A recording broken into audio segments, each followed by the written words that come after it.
Good morning সবাইকে। কেমন আছো তোমরা সবাই বন্ধুরা? আমরা মোটামুটি ভালোই আছি। তো একটা সকাল দিয়ে শুরু করলাম ভিডিওটা। তো অনেকেই বা আমার পরিচিত বন্ধু বান্ধবরা বলছে যে ডেলি ব্লগ শেয়ার করতে। সত্যি কথা বলতে আমার পক্ষে না ডেলি ব্লগটা শ্যুট করা খুব চাপ হয়ে যাচ্ছে। মানে আমি ঠিক কাউকে বোঝাতে পারছি না আমার প্রবলেমটা।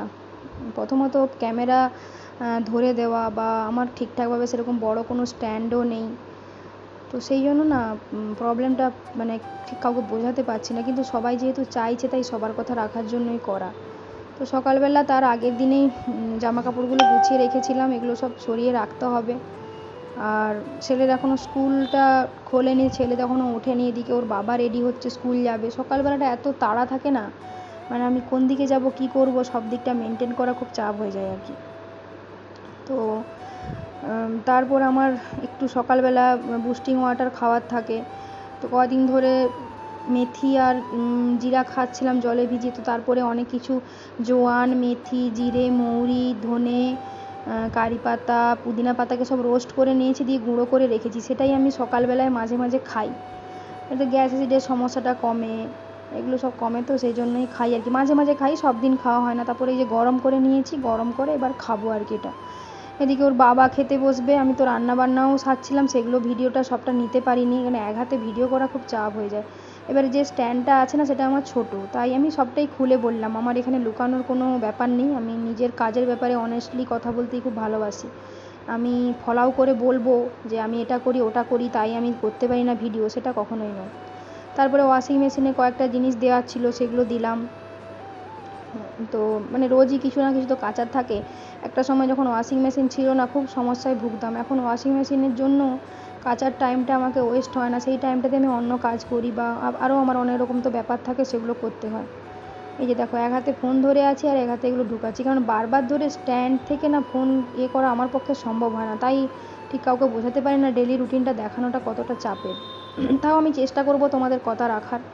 একটু একটু করে ডেলি আমার ডেলি লাইফস্টাইলটা, ডেলি রুটিনটা ভাগ করে নেবো। এদিকে ওর বাবা খেতে বসে গেছে। ওর বাবা যদিও কোনো জ্বালা নেই, নিজেই আমি যদি দেখি আমি কোনো কাজে ব্যস্ত আছি বা কিছু করছি, ওর হাতে 5-7 মিনিট টাইম আছে, ও নিজেই খেয়ে নেয়।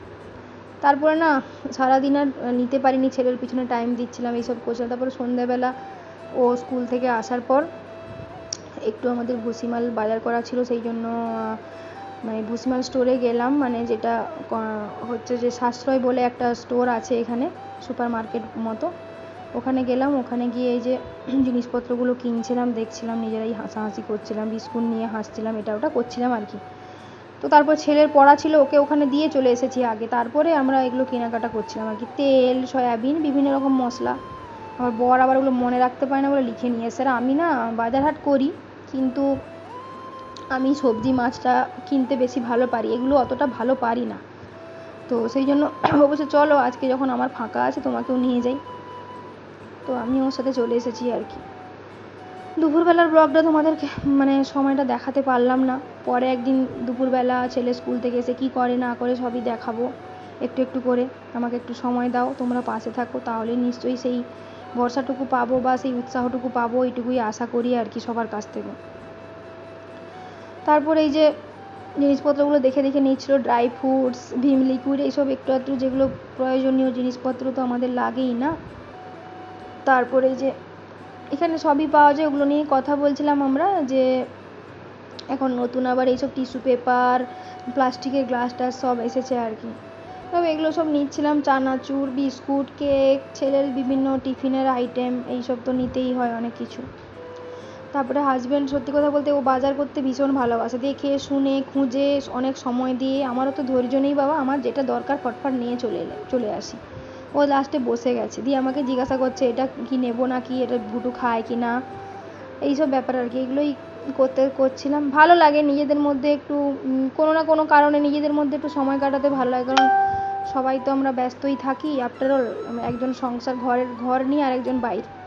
তো তারপরে এখানে একজন পুচকির সঙ্গে দেখা হয়েছে, আমাদের একজন পরিচিত স্যার, ওনার ওয়াইফ আর পুচকি করে উনিও মার্কেটে গেছে, ওনার সঙ্গে দেখা হলো, ছবি তুললাম। তারপরে রাতে বাড়ি ফিরে চলে এসেছি।